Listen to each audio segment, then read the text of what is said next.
Either now. You want to start to Ed Schein? Yes, Okay. because we have an appointment with him in 10 minutes or 15 minutes. So I guess we will need some technical questions. When I did the journey to Silicon Valley, Palo Alto, I didn't have his address and he did not react to my emails. But fortunately I found out the address of his new company together with his son Peter. Peter invited his dad to do more business together, and the next book they hope they will come out is Humble Leadership. So everything is humble. And he reconnected me with Ed, so it worked out fine. We will see whether it works out fine. Today Ed is 88, is living in a retired people hotel or residence, or how you call it. And he is very agile in his head. So you can have a look at the videos also later with his son Peter together. I decided to choose this section on curiosity and fast help.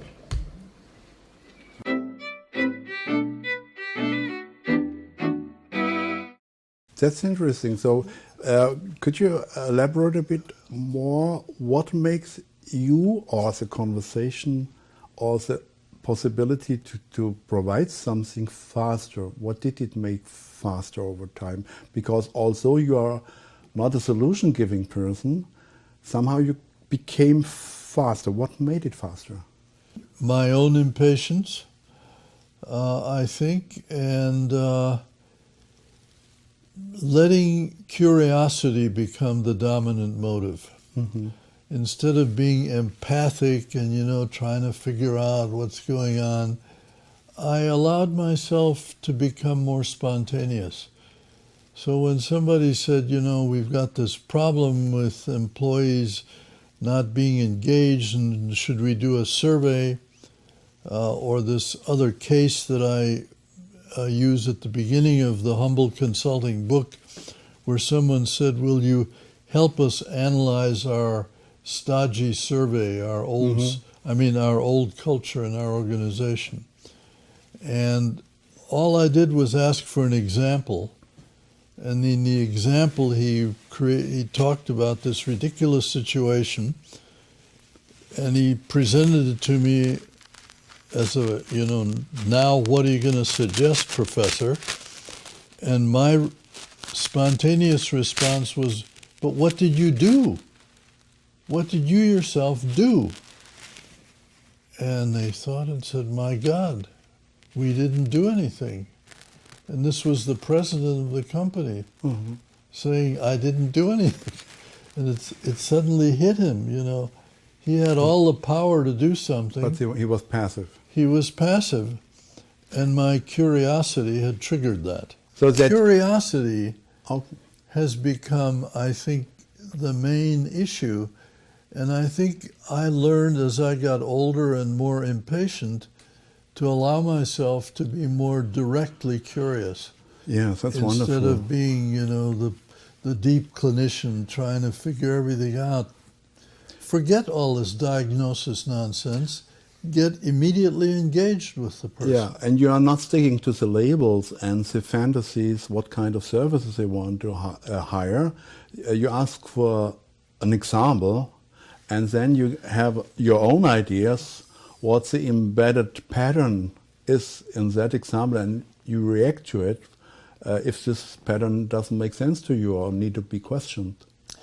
Have you already seen the latest book, The Humble Consulting?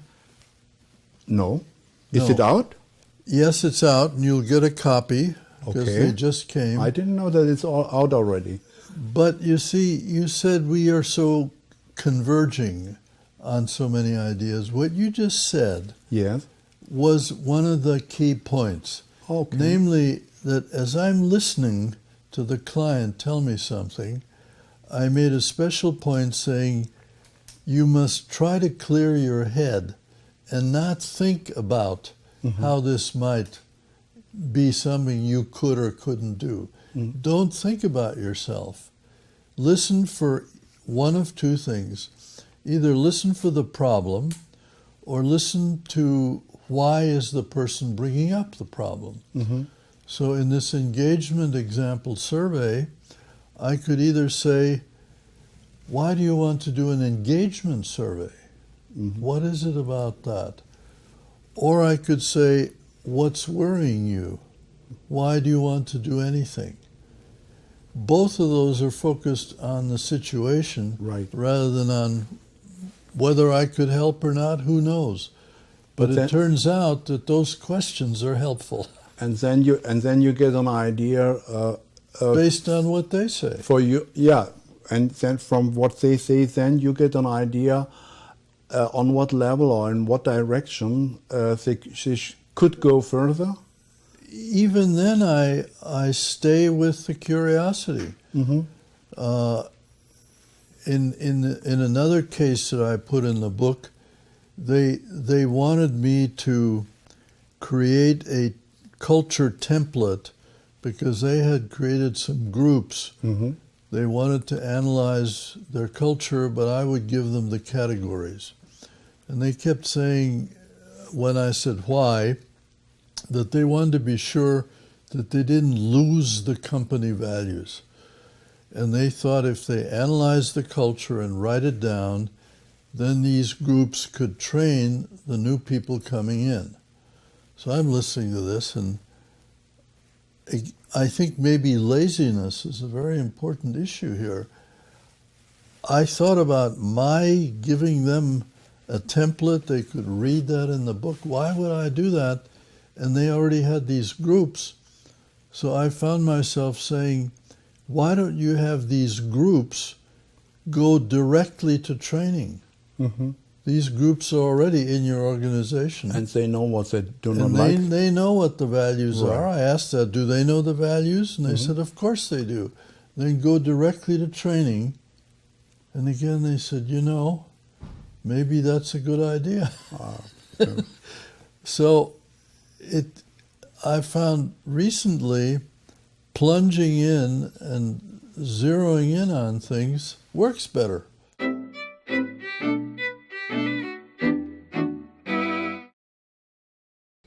So wie gestern, please, like yesterday, please turn to your one or two neighbors and talk about what kind of dialogue would you like to have with Ed. You have maybe it's the last time in your life this opportunity. So it's your dialogue time that is coming up, hopefully. 7 minutes.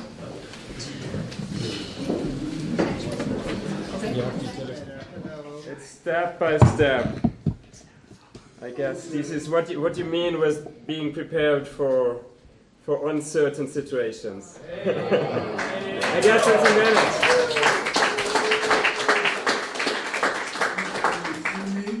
Yes. And now yes.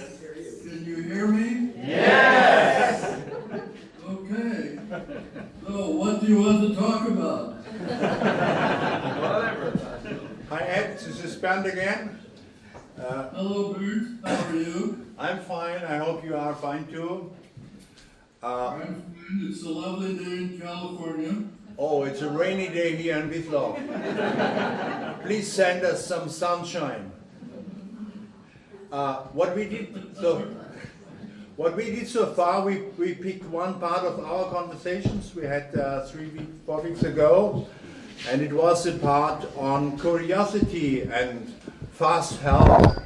And people discussed about a bit amongst themselves, and I invited them to think about what they want to talk to you about, because it's their discussion with you. And now I invite the first person to ask a question or give a stimulus to you. Is that okay? That's perfect. Yes, let's do it that way. So whoever has a question should come up to the microphone. Yes, very good. Yeah, hello, Ed.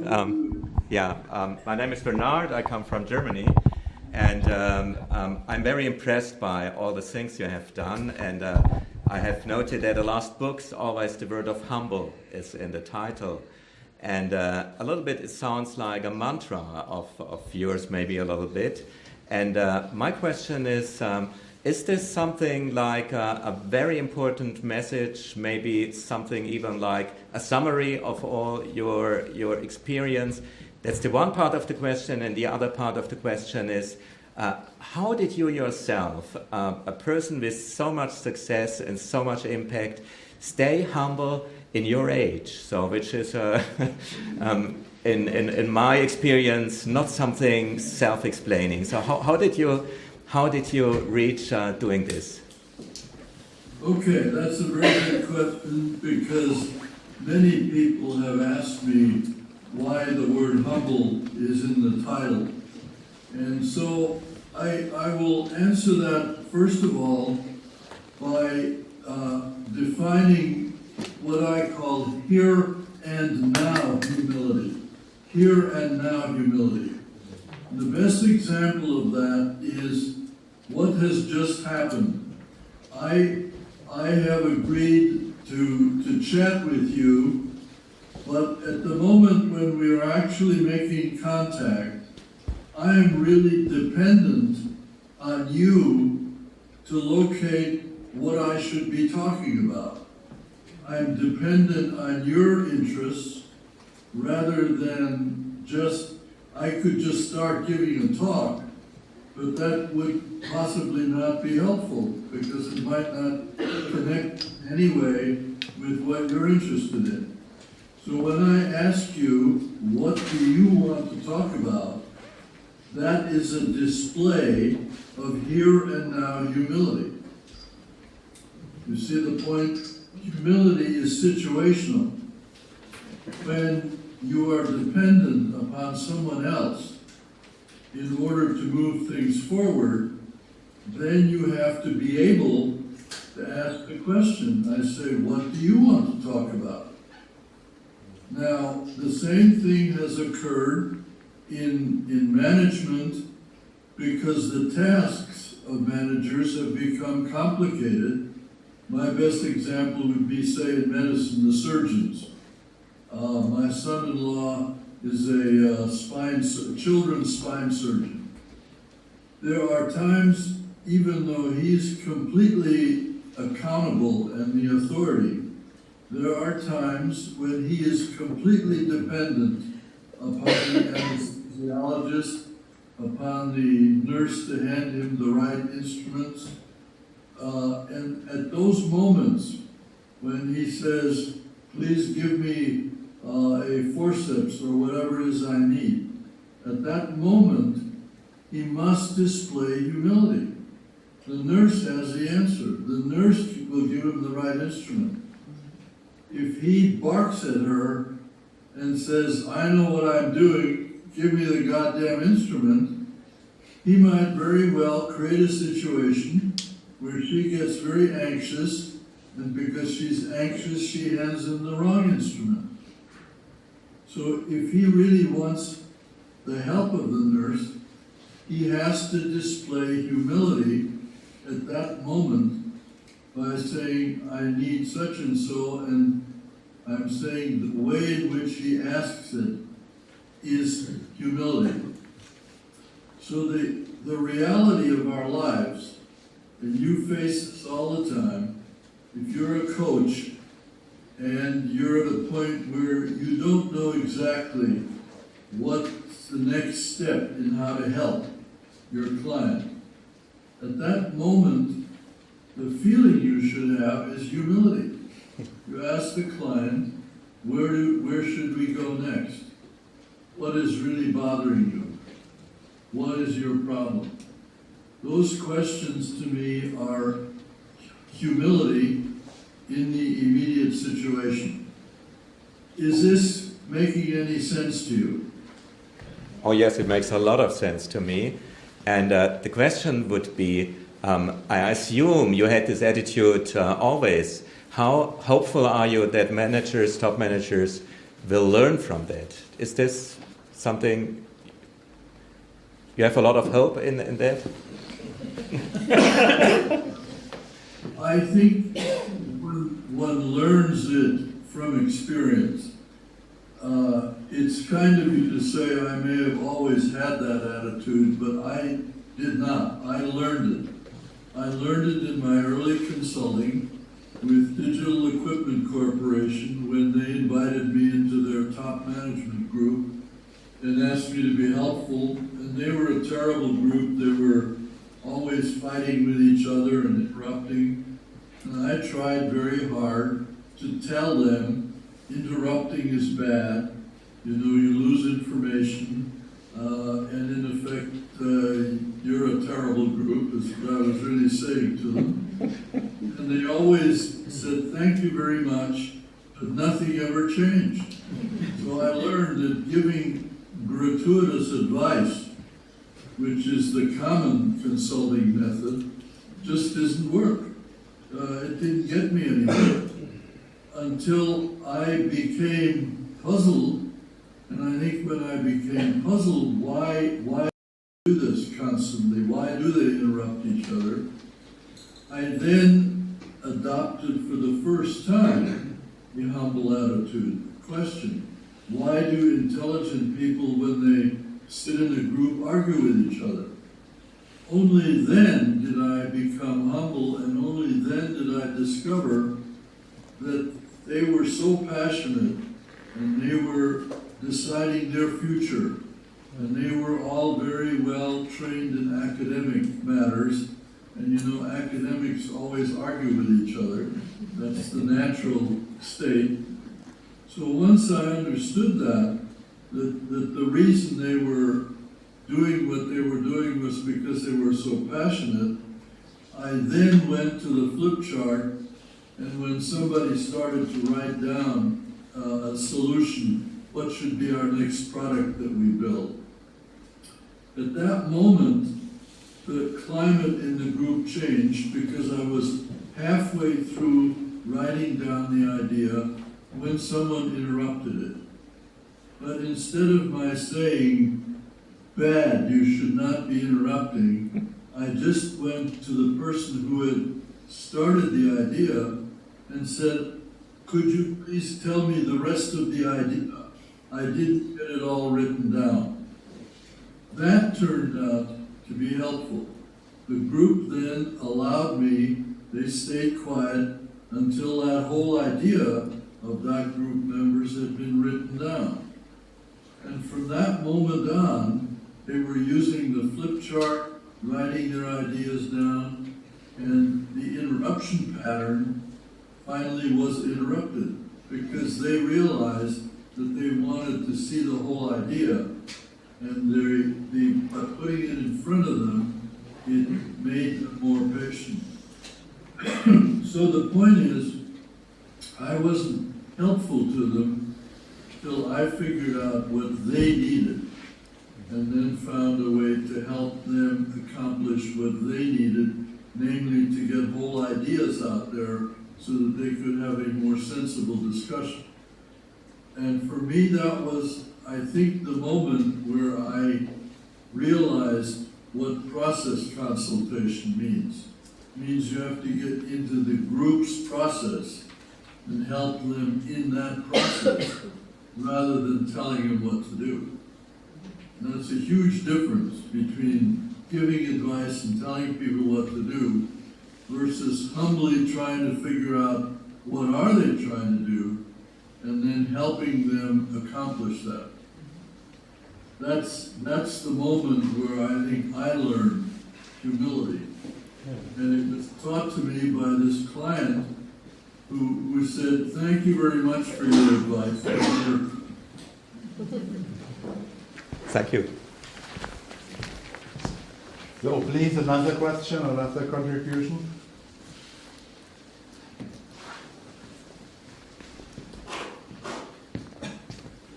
Hello, Edgar.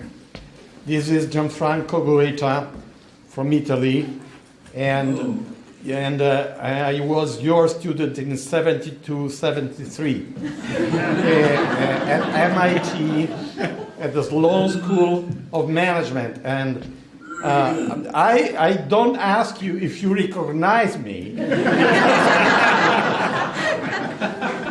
but I recognize you because you are very similar to them and very patient. Now, the question is that I prepared is this morning it occurred to my mind that one of the reasons I am here at this meeting is to improve my creativity.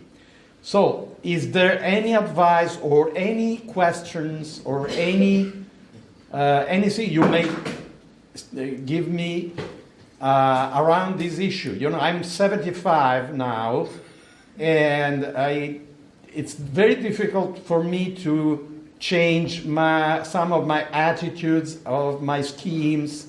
So, is there any suggestion you may give me? Thank you. Well, you better stay up there because you might have to answer the question I asked you. Why do you think you need to change? Well, I have the feeling that my clients need something more flexible and more useful to them than I usually do.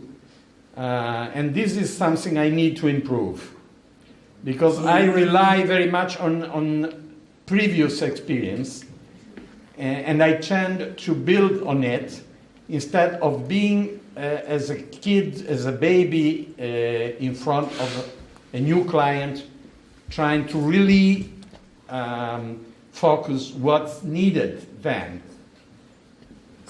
So why don't you ask the new client what he or she needs primarily? Yes, I try to do that, but I tend to have something that I already tested, a framework where putting his answers. And I have the feeling that I have to become free of these frameworks, and I'm not sure how much is possible and how much is valuable getting rid of some schemes, previous schemes. See, I think I don't learn from actual experience. So I think you have to find a client or two who is sending you signals that you're not being helpful, and really work with that client to find out what would be more helpful. Because reinventing yourself without data as to what you're doing that's wrong, I don't think is possible. I think something has to go wrong in your experience. Some client who says to you, either to your face or by their body language, that you are not being helpful. I think at that moment you have to be able to say to that client, I'm sorry, I don't know what it is you need. What am I missing? What am I not saying that would help you? And let the client educate you. I don't think I can tell you how to be different, but I think your clients can tell you how to be different. So you have to rely on them. Okay, it seems a good advice, Ed. Thank you very much. And I'm happy that I had the chance of meeting you again, even at distance. Bye-bye then. I hope to be able to see you again in a few years. I just want to add that I think this is a more general point, that we believe that we can decide to learn new things out of our own choice. I don't believe that. I think we learn from things going wrong. When we don't get the results we expect, what I called in my writing disconfirmation. When something happens that we didn't expect, we get a surprise, then we are beginning to be motivated to learn. So you have to find something that isn't going right and start the learning process around that. Unfortunately, it's not so difficult, Ed. Thank you.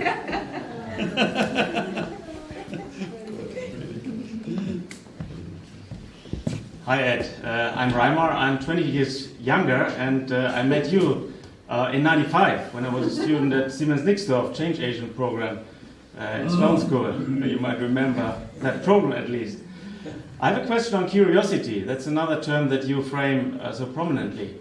And my question, curiosity, the word curiosity. Yes. So my question is, how do you spark curiosity in senior managers who know it all already and who follow their impulse when they get a new job, or first going to the drawing board and finding the perfect organization on paper, dreaming, thinking that this perfect organization will solve all their problems? How do you spark curiosity in that senior managers believe that that organizations are not a machine that you can design? I think it has to start with your own curiosity. And I think we maybe when you have already the judgment that this manager is probably drawing something that may not work at all because it's traditional and so on. Why can't you just say, I'm puzzled why you think this will work? You know, that's, you said you had that feeling, you had a negative feeling. Why don't you just act on it? And if he says, I know this will work, you could still express some doubt and see if you can get him to be curious about why you're so doubtful. You know, so I think it depends on our own genuine curiosity. In many of the humble consulting cases, I was just really puzzled why someone wanted something. Somebody says, give me a template for how to analyze culture. And I found myself truly wondering, why do you want to do that? It's a lot of work, and you know, it may not get you anywhere. So I use my own skepticism as a basis to say to this client who is completely sure they know what they're doing, I say, well, why are you so sure? How do you know that this, or you might back up a step and say, well, with this new organization that you've just shown me, what problem are you trying to solve? What's motivating you to even want a new organization? Very good. Those are the kinds of questions that occur to me when a client is proposing something that doesn't make sense to me. I have to be honest and say, I don't understand. Explain to me why you think this will work. Thanks a lot. You really got me on that judgmental. Could you do that, do you think? Yeah. And as you said, the disease is in my head. That's the keeping me from being naturally curious. Yeah, exactly. Yeah. Thank you. Okay, good. Keep on doing well. Thanks. These are good. You're asking good questions. Next good question. I don't know if it's a good one. I'm Frieda, and I'm about like 20 years younger again. We never met in person. My question is about something like a generative state. In other theories, like generative coaching of Robert Dills, or even CRU in presencing level 4 learning, we get to the state which is generative, which is more quiet, which enables to come up with something new. On a personal level, I know a lot about how to do this, but what would you recommend to do this on an organizational level, to get into a state, maybe a bit calmer, to really do a change on a more generative, deeper level? Well, you're asking people, excuse me, when you ask them to go into, say, a dialogue mode, you're asking them to do something that is completely countercultural to their own experience and to their own beliefs. So there is no recommended process, because it's something that has to emerge out of your clients seeing something that they can't solve by their current methods. Only when they see that they can't get there, they've tried and they're not able to do it, then at that moment you may be able to suggest that, well, why don't we try talking about it in a different way? But I think they have to be hurting. They have to be frustrated. They have to be wanting to try something new and different before they would treat your idea of, say, having a dialogue or slowing things down or doing something different. They won't buy it unless they're hurting somehow and are motivated to try something new. So the only thing I've observed that you can do to make that happen is to make people more conscious of what isn't working, of what they're worried about. And when you give them access to their own worries, and they can feel, yes, our current way of doing things isn't working, then you have opened them up to saying, well, let's try a different approach. Instead of having a discussion, let's try a dialogue. Let's sit in a circle. Let's slow the process down. Let's assume that there is no solution, that we can only, explore a little bit further. I think the idea, I don't know how much of humble consulting you have had a chance to read, but the idea of an adaptive move, does that word adaptive move, have we talked about that? Is that familiar to you? No. I would relate it to this level 2 relationship, which is deeper and where you get to a point that is really connecting you and making a difference. Is it in that context, or? All right, I'll put the two things together.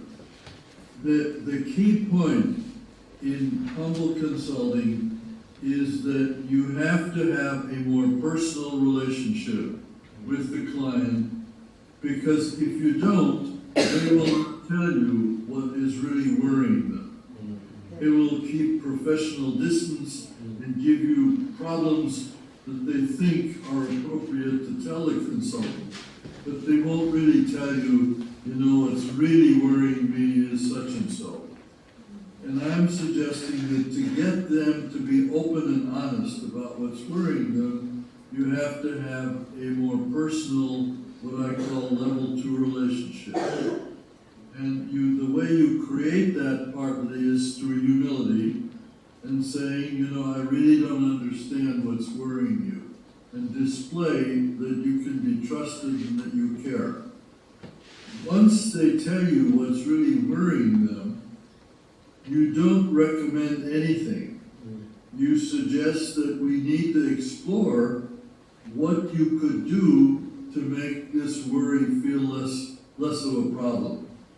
And I'm calling the next thing that you might do an adaptive move. The word adaptive, in order to imply we are working with the problem and we're going to find an adaptive solution eventually. But the word solution is the wrong word. The word move means let's just try a step. But even a step sounds like there's a staircase. A move is just a move. It doesn't go any particular direction. it doesn't imply a solution. It only means something we can try to see if I will get less worried if we try it. So, for example, a recent career case, one of my grandsons was visiting me, and he's had a job as in a hospital setting for 7 months, and his immediate boss said, you know, I will be moving on to a higher promotion. You should be applying for my job. And so he tells me he wants advice on whether he should, even though he's been in his current job only 7 months, should he apply for this new job? Is this the right thing to do? Should he run the risk that somebody else who is more qualified would beat him out, or worse, if he got the job, they might consider that that was unfair and make a big fuss about it. So we spent over an hour discussing the pros and cons of whether he should apply for that job, and he clearly wanted me to say yes or no, you should. I'm the career expert, so why don't I tell him? But I realized that I didn't have enough facts to know whether he should apply or not. So that was my humility, saying, you know, I really truly don't know. So what could be a move that you could make that would begin to give you more facts that might resolve the situation? And he almost immediately said, well, I think I have to go back to my boss and get some more information about why she thinks I should be applying for this. That's an adaptive move. Go back to her and get some more information. Is it clear what the difference then is between my recommending do this or do that? Together we figured out what he needs to do next in order to make a move toward resolving the problem. And I think that may be the most important idea in the book. That we abandon, solutions and start looking for, well, what can I do next? What can I do tomorrow morning to begin to do that I'm beginning to solve whatever it is that's worrying me? Another example comes out of short therapy. I was talking to my therapist, and one of the things I was anxious about now as an older driver is when I'm about to turn into a right turn, the people behind me might not realize and rear end me because I'm slowing down and they might not notice. So I was, explaining all this anxiety, and what the therapist said is, well, when I'm about to turn right, I put on my hazard blinkers.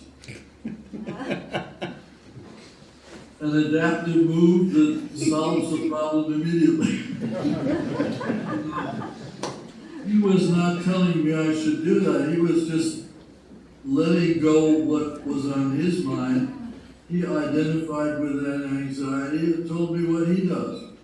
Turns out to be a very quick solution. He didn't say, why are you anxious? We didn't go into the psychoanalysis of what my anxiety was about. He gave me a quick adaptive move to use. Though sometimes that can be a recommendation, but it's a recommendation that immediately solves a problem. So I'm very excited about both personalizing the relationship so that the real problem surfaces, and then working with the client, if we don't have an instant answer, to see what might be a good adaptive move. Thank you very much for this. I take us to learning out, starting on the personal level with one person, and then going the next moves instead of starting with group events or something which is less personal, if you want to change into that state. Thank you. You raised another interesting point. When we're dealing with organizations, how do we get a management team to behave differently? You never start with the team as a whole. You start with the person who thinks that maybe that team needs to operate differently. So even though the client is the organization or the group, I think you're always working through some individual who is wanting something different, and the two of you then are co-designing what the group needs. And that may mean, well, we have to have the whole group meet, and maybe we need to co-design what we collectively need. But it's a person-by-person process. Who wants next? Please.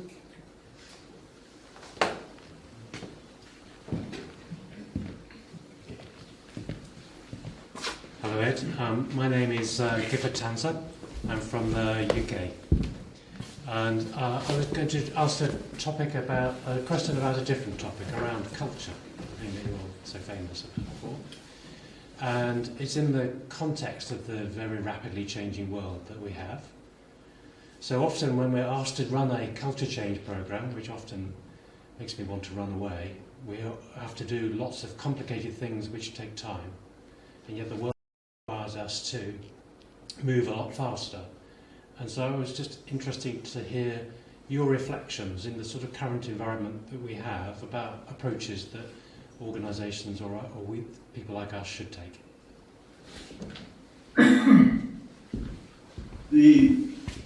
The culture change topic is the perfect example for accessing your curiosity and really exploring why someone wants a culture change. So many of the cases in the Humble Consulting book are precisely around that question, where someone on the telephone, the most interesting case was on the telephone, the client asked if I would produce that would enable them to ask a set of task forces that they had already designed that were in place. These task forces were supposed to analyze the culture of the company so that they could pass the key values on to new members who would be coming into the company, because they were growing rapidly, they were international. And my curiosity, and maybe I was also being lazy, I said, why do you think you need a template? Because I've already given those kinds of templates in all my culture books. And they said, well, we want to document values so that we can pass it on. And then I got curious about why documenting was so important. So I asked the question, do the people in these task forces, are they your current employees? Yes, they are. Do they know what your current values are? Of course they do. Then why don't you have them just learn how to be trainers and indoctrinators and make them the intake onboarding group for all new people, because you say they already know these values. And the client, this is still on the phone, the client says, well, that's an interesting idea. I hadn't really considered that. And that would certainly save a lot of time and effort. And so she said that she would take that up with the CEO of the company. So 2 weeks later, I get the request to talk to him. He was supposed to visit, but he was actually only able to talk to me on the phone. So he said, I understand you've had an idea about what we should do with these task forces that's different from creating a list of our key values. And I said, yes, since your goal is to indoctrinate your new people, go directly to making these task forces indoctrinators. Let them train themselves how to get these new values across to the new people. And to my surprise, he said, oh, that's what I thought we had decided in the first place. So it turned out that the idea of a written template was not even what he wanted. It was what this intermediate client, who happened to be the director of communications,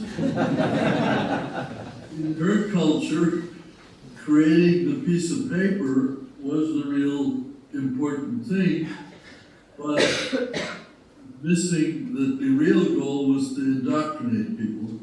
So he agreed to that, and they worked it out, and that was the end of the story. I didn't get a big contract out of it, but I didn't want a big contract out of it. I wanted to be helpful. And this was better help by challenging, basically, their culture theory. So then another example, someone wanted to change an old culture because things were very, very locked in. Everything was done by tradition. And in this case, the CEO and the COO both came to my house because they were so concerned about this old culture. They wanted to involve me in helping them diagnose how they would change this old culture. So we're sitting around, and they've just arrived, and I say, well, give me an example of what it is you're talking about, this old culture. So the COO was a young, energetic guy, said, just yesterday I had an example that's a perfect case. I have these 15 subordinates, and we are in a big room, and you know, Ed, they always sit in the same seats. You know, okay, fair enough. But yesterday, there were only 5 people attending the meeting, and they sat in their same seats, which in this big room meant they were scattered all over the room, you know, and it was very awkward.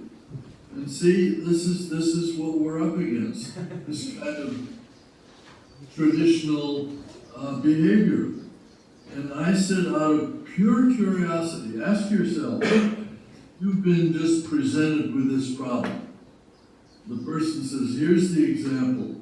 What should we do about this old culture? You know, how do we get a handle on it to change it?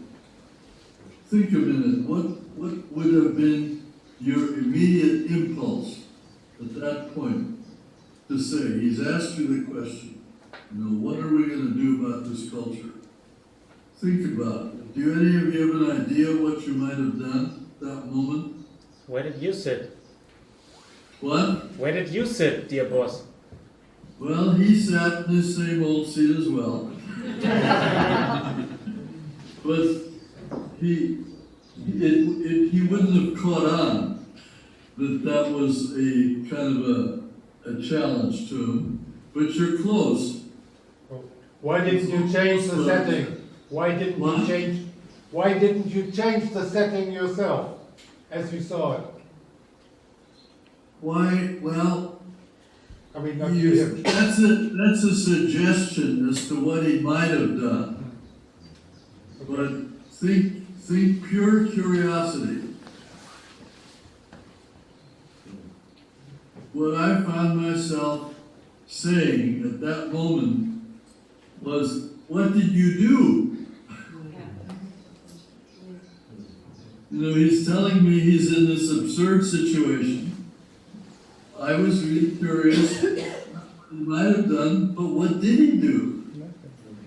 And you know, that turned out to be the key intervention, because his face changed. He said, my God, I didn't do anything. He just lived with it. He let them sit there. He didn't ask any questions. He didn't examine himself. So at that moment, both he and the CEO realized that they are the power in the organization, and if they want to change it, they can just do something. He could have immediately said to those 5 people, why the hell are you sitting up there? Come on down here. That would have already begun the culture change. He could have said, I don't want you sitting in the same old place. I'm the boss. Change your behavior.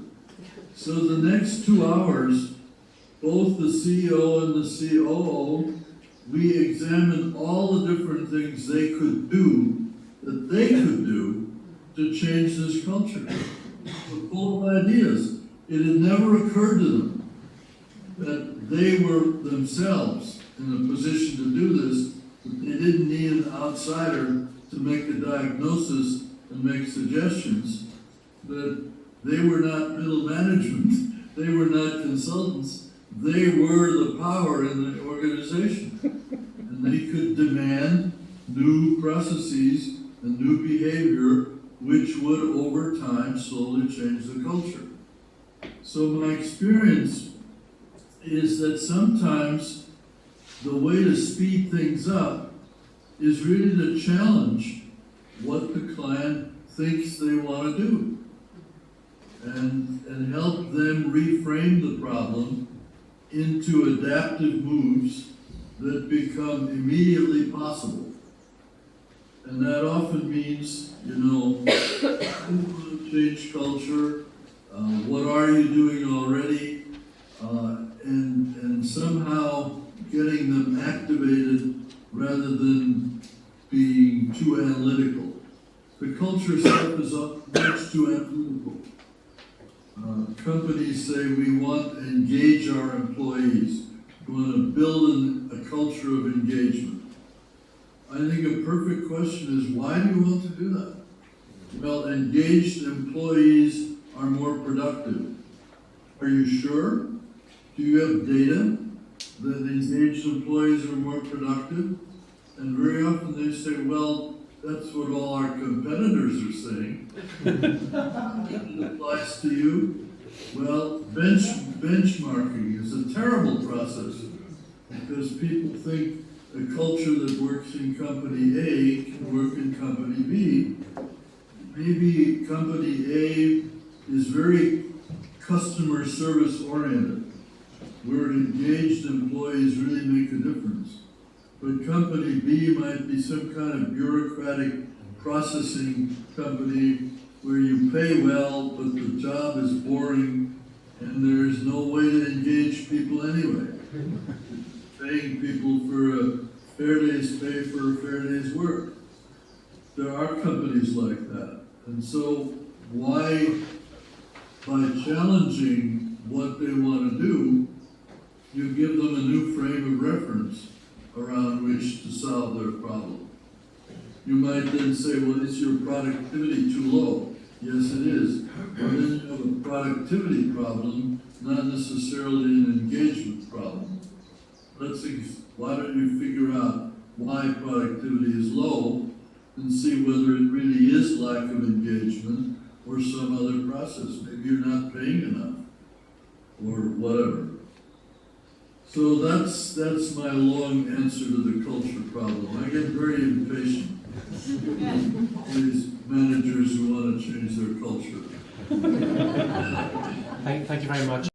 I never thought I would have the opportunity to do this, but in 2009 you came to London, Mian Chung Judge invited you, and you talked about humble inquiry.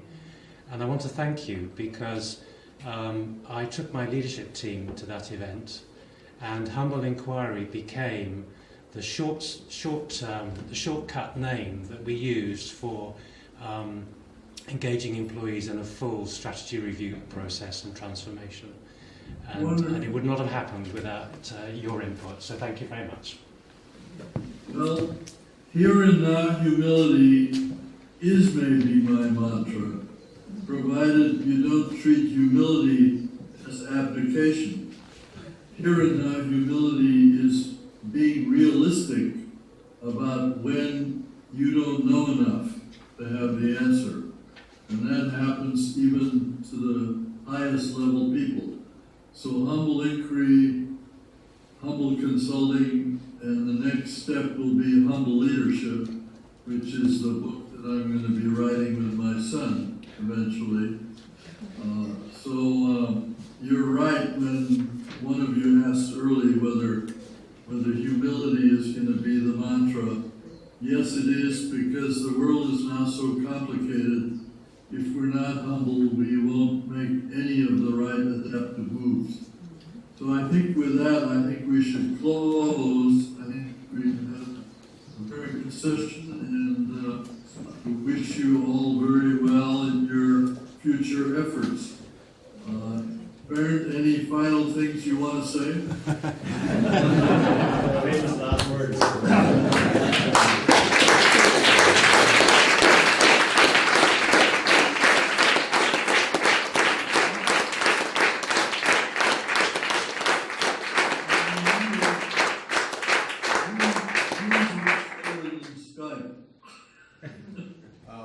Yeah, I want to thank you. It was here, it could be experienced as very vivid. You have been very close. Also, you are 1,000 miles away. It's only one real disadvantage for you, because every contributor gets a bottle of wine. And we will not be able to give you this bottle of wine by Skype, so you have to be humble not to have wine. And I thank you very much. People are very much moved, and it was a wonderful contribution from the back of your whole biography and personality, and we thank you very much for that.